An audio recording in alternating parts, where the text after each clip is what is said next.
అందరికీ నమస్కారం. ఈరోజు మనం కలియుగ ప్రత్యక్ష దైవం, భక్తుల కోరికలు నెరవేర్చే శ్రీ వెంకటేశ్వర స్వామి వారి గురించి, ఆయన తిరుమల ఆలయ విశేషాల గురించి తెలుసుకుందాము. ఎవరైతే కొత్తగా మన ఛానల్ని చూస్తున్నారో వాళ్ళు ముందుగా మన ఛానల్ని సబ్స్క్రైబ్ చేసుకొని పక్కనే వచ్చే బెల్ సింబల్ని క్లిక్ చేయడం ద్వారా నేను పెట్టే ప్రతి ఒక్క ఆధ్యాత్మిక కథ కానీ, ఆలయ విశేషాలు కానీ మీకు ముందుగానే అందడం జరుగుతుంది. ఇక ఆలస్యం చేయకుండా కథలోకి వెళ్ళిపోదాం. తిరుమల అనగానే మనకి వెంటనే గూస్‌బంప్స్ వస్తాయి. ఎందుకంటే అది కేవలం ఒక ఆలయం కాదు, కోట్లాది భక్తుల ఆధ్యాత్మిక ఆధారం. ప్రపంచంలోనే అత్యధికంగా భక్తులు వచ్చే దేవాలయం తిరుమల. ముందుగా మనం తిరుమల చరిత్ర మరియు పురాణాల గురించి కాసేపు మాట్లాడుకుందాం. తిరుమల కేవలం కొండ కాదు, అది శేషాచల పర్వతం.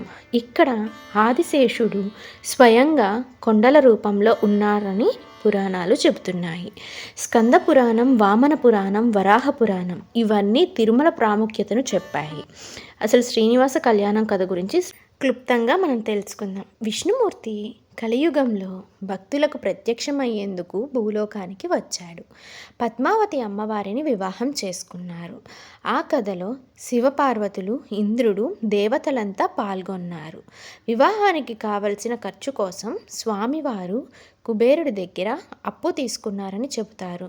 అందుకే ఇప్పటికీ భక్తులు హుండీలో డబ్బులు వేసేది ఆ అప్పు తీర్చడానికే అని విశ్వాసం. పూర్తి కథ కనుక వింటే మన మనసు మంత్రముగ్ధం అవుతుంది కదా. ఇప్పుడు ఆలయ నిర్మాణం గురించి కొంత భాగం చెప్పుకుందాం. తిరుమల ఆలయం శిల్పకళలో ఒక అద్భుతం. మహాద్వారం గుండా ప్రవేశిస్తే ముందే కనిపించేది రాజగోపురం. ఆలయ ప్రాంగణంలోకి వెళ్ళినప్పుడు భక్తి వాతావరణం మనసుని ఆకర్షిస్తుంది.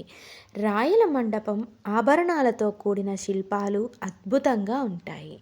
గర్భగుడి నిర్మాణం శాస్త్రవేత్తలకు కూడా ఒక మిస్టరీ.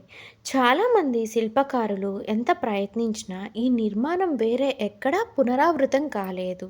శ్రీనివాసుని విగ్రహ విశేషాల గురించి చెప్పుకుందాము. ఇక్కడి విగ్రహం స్వయంభు, అంటే ఎవరు చెక్కని దేవుడు. శిల, శరీరం నల్లని నీలి వర్ణంలో మెరిసిపోతూ ఉంటుంది. స్వామివారి కళ్ళల్లో కరుణ కాంతి భక్తుల మనసుని ఆకర్షిస్తుంది. ఆభరణాలు, కిరీటం, వజ్రాలు ఇవన్నీ అద్భుతంగా ఉంటాయి. ప్రతిరోజు ఆభరణాల అలంకరణ వేరువేరుగా చేస్తారు. అయితే ఆలయ రహస్యాలు కొన్ని తెలుసుకుందాం. తిరుమలలో ఎన్నో రహస్యాలు ఉన్నాయి. ఇవి ఇప్పటికీ శాస్త్రవేత్తలకు అర్థం కాలేదు. స్వామివారి వెనుక తడి జుట్టు, ఎవరూ స్నానం చేయించకపోయినా ఎప్పుడూ తడిగా ఉంటుంది. గర్భగుడిలో దీపాలు ఎన్నో సంవత్సరాలుగా ఒక్కసారి కూడా కొండెక్కలేదు. విగ్రహం నుండి హృదయస్పందన శబ్దం గర్భగుడిలో చెవులు పెట్టి విన్నవారికి వినిపిస్తుందని చెబుతారు. ఆభరణాలు, బట్టలు ప్రతిసారి వేసిన బట్టలు స్వల్పంగా తడిగానే ఉంటాయి. ఇదంతా కలియుగ ప్రత్యక్ష దైవం అక్కడే ఉన్నారు అని నిరూపిస్తుంది. తిరుమలలో పూజా విధానం ఎలా ఉంటుందంటే, ప్రతిరోజు తిరుమలలో పూజలు చాలా క్రమ పద్ధతిలో జరుగుతాయి. సుప్రభాతం ఉదయం 3 గంటలకు స్వామివారిని లేపుతారు. తోమాల సేవ, అందమైన పూలతో అలంకరిస్తారు. అభిషేకం పాలు, తేనె, చక్కెర, పసుపు, చందనం మొదలైన వాటితో స్నానం చేయిస్తారు. అర్చన, సహస్రనామ పఠనం ఉంటుంది. సాయంత్రం సహస్ర దీపాలంకరణ సేవ, వేలాది దీపాలతో చేసే అద్భుతమైన సేవ. తిరుమల ఉత్సవాల విషయానికి వస్తే తిరుమలలో సంవత్సరం అంతా పండగ వాతావరణమే ఉంటుంది. ముఖ్యంగా బ్రహ్మోత్సవాలు బ్రహ్మదేవుడు స్వయంగా నిర్వహించాడని పురాణం. వర్షాకాల ఉత్సవం కూడా జరుపుతారు. పుష్పయాగం, లక్షలాది పూలతో స్వామివారిని అలంకరించడం జరుగుతుంది. పవిత్రోత్సవం ఆలయ శుద్ధి కోసం చేస్తారు. ఈ ఉత్సవాలను చూడడానికి లక్షలాది మంది భక్తులు కూడా వస్తారు. లడ్డూ ప్రసాదం గురించి మీకు తెలుసు కదా, ఎంతో అద్భుతంగా ఉంటుంది. అయితే తిరుమల లడ్డు గురించి ఇంకా మనం చెప్పనక్కర్లేదు. 300 ఏళ్ల చరిత్ర కలిగి ఉంటుంది. గిన్నీస్ బుక్ ఆఫ్ రికార్డ్స్లో కూడా చోటును సంపాదించింది. ఒక్కసారి లడ్డు తిన్నవారు దాని రుచి మరిచిపోలేరు.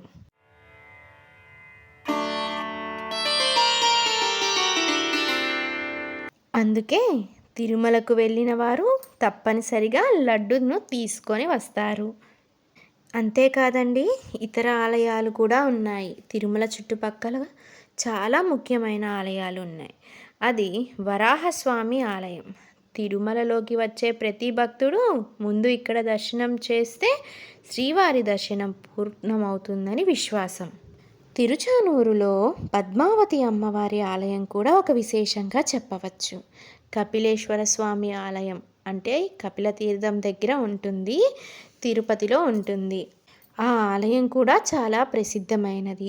గోవిందరాజస్వామి ఆలయం తిరుపతిలోనే ఉంది. స్వామి ఆలయం కూడా చాలా సుందరంగా ఉంటుంది.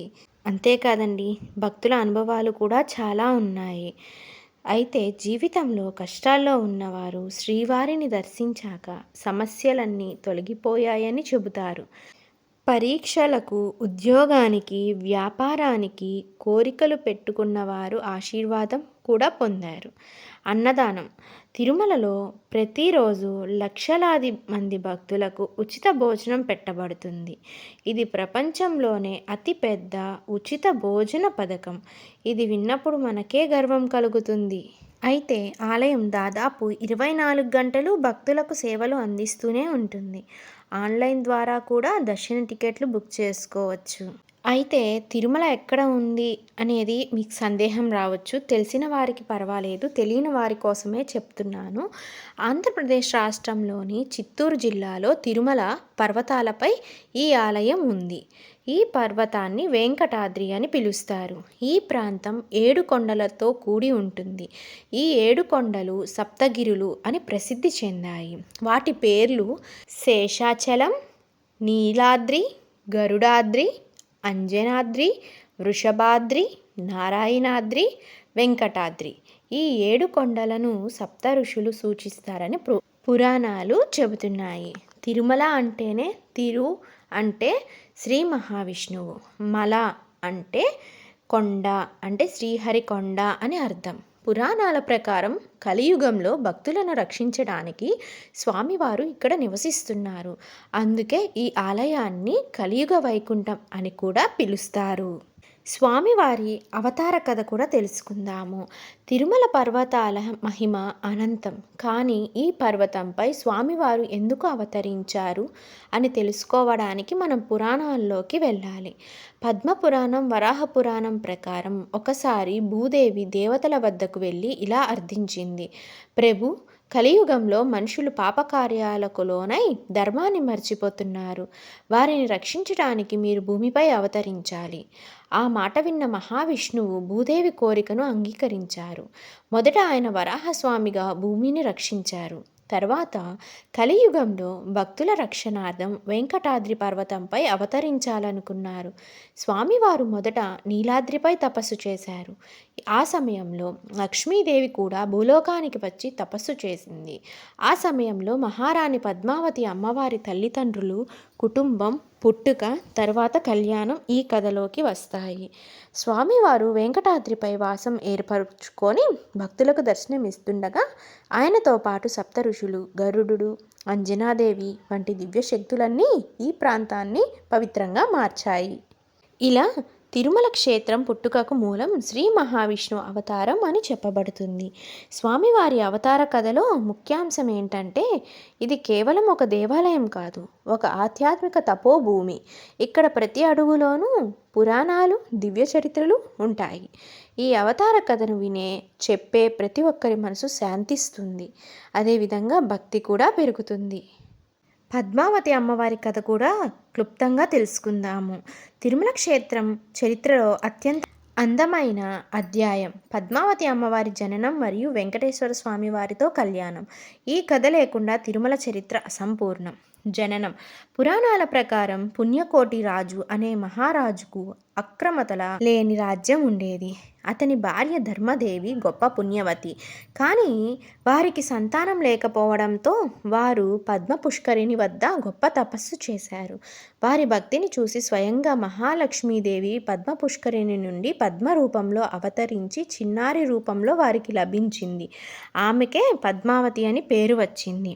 స్వామివారితో ఎలా కలిశారు అనేది చూద్దాం. పద్మావతి అమ్మవారి సౌందర్యం, పావిత్ర్యం అందరినీ ఆకర్షించింది. ఒకసారి వెంకటేశ్వర స్వామి వారు వేటకు వెళ్ళి అడవిలో తిరుగుతుండగా పద్మావతి అమ్మవారిని చూశారు. ఇద్దరికీ పరస్పరం ప్రేమ కలిగింది. రాజు పుణ్యకోటి కూతురు వివాహం వెంకటేశ్వర స్వామితో జరగాలని నిర్ణయించాడు. కళ్యాణం. తిరుమలలో భక్తి వైభవంగా స్వామివారి పద్మావతి అమ్మవారి కళ్యాణం జరిగింది. ఈ కళ్యాణం ఆధ్యాత్మికంగా భక్తులకు గొప్ప సందేశం ఇస్తుంది. ప్రతి సంవత్సరం తిరుమలలో పద్మావతి అమ్మవారి వివాహోత్సవం ప్రత్యేకంగా జరుపుకుంటారు. భక్తులు ఈ వేడుకలో పాల్గొని పుణ్యం పొందుతారు. ఆధ్యాత్మిక అర్థం ఏంటంటే పద్మావతి అమ్మవారు అంటేనే మహాలక్ష్మీదేవి అవతారం. స్వామివారికి ఆర్థికమైన భక్తికైనా సహాయం చేసే శక్తి అమ్మవారిదే. తిరుమలలోని పద్మావతి అమ్మవారి ఆలయం తిరుచానూరులో ఉంది. భక్తులు ముందుగా అమ్మవారిని దర్శించుకొని తరువాత వెంకటేశ్వర స్వామి వారిని దర్శించుకోవడం శుభం అని నమ్మకం. ఈ పద్మావతి అమ్మవారి కథ వినేవారి మనసులో సౌమ్యత, కరుణ, భక్తి పెరుగుతాయి. స్వామివారి కళ్యాణంలో భాగస్వాములైనట్లే పుణ్యప్రాప్తి కలుగుతుందని పురాణాలు చెబుతున్నాయి. ప్రతిరోజు లక్షలాది భక్తులు ఈ ఆలయానికి వస్తారు. ప్రపంచంలో ఎన్నో దేశాల నుండి కూడా భక్తులు స్వామివారిని దర్శించుకోవడానికి వస్తున్నారు. ఇది కేవలం ఒక ఆలయం మాత్రమే కాకుండా ఒక విశ్వసమైన ఆధ్యాత్మిక కేంద్రం. తిరుమల ఆలయ నిర్మాణం చరిత్ర వినగానే మనసులో ఒక ఆధ్యాత్మిక గౌరవం పెరుగుతుంది. ఇది నిజంగానే కలియుగ వైకుంఠం అని భక్తులు ఎందుకు అంటారో ఈ చరిత్ర తెలుసుకుంటే స్పష్టమవుతుంది.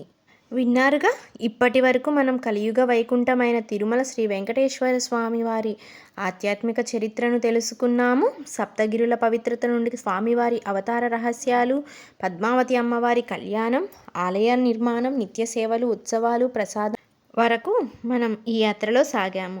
ఈ దివ్య కథ మనకు చెప్పేది ఒకే విషయం: భక్తి, విశ్వాసం ఉంటే స్వామివారి కటాక్షం తప్పకుండా లభిస్తుంది. కలియుగంలో పాపాలు ఎక్కువగా ఉన్న వెంకటేశ్వర స్వామి ఆశ్రమానికి వచ్చిన భక్తుని ఆయన ఎప్పుడూ విడిచిపెట్టారని పురాణాలు చెప్తున్నాయి. ఈ కథలను విని మన మనసు శాంతిస్తుంది, మనసులో భక్తి పెరుగుతుంది, మన కర్మలు శుభ మార్గంలోకి మల్లుతాయి. ప్రతి ఒక్కరు స్వామివారి దివ్య కటాక్షం లభించాలంటే ధర్మ మార్గం అనుసరించాలి, భక్తితో జపం చేయాలి, సేవ చేయాలి. మనమంతా ఈరోజు ఒక ఆధ్యాత్మిక యాత్ర చేసినట్టే. ఇప్పుడు మనం మన హృదయాల్లో గోవిందా గోవిందా అని జపిస్తూ స్వామివారిని స్మరించుకుందాం. స్వామివారి కటాక్షంతో మనకు శాంతి, సౌఖ్యం, ఆరోగ్యం, ఆనందం కలగాలని ప్రార్థిస్తున్నాను. ఈ వీడియో కనుక మీకు నచ్చినట్లయితే లైక్ చేయండి, షేర్ చేయండి, సబ్స్క్రైబ్ చేసుకోవడం మాత్రం మర్చిపోకండి. తదుపరి ఆధ్యాత్మిక కథ కోసం వేచి ఉండండి. త్వరలోనే మంచి వీడియోతోటి మీ ముందుకు వస్తాను.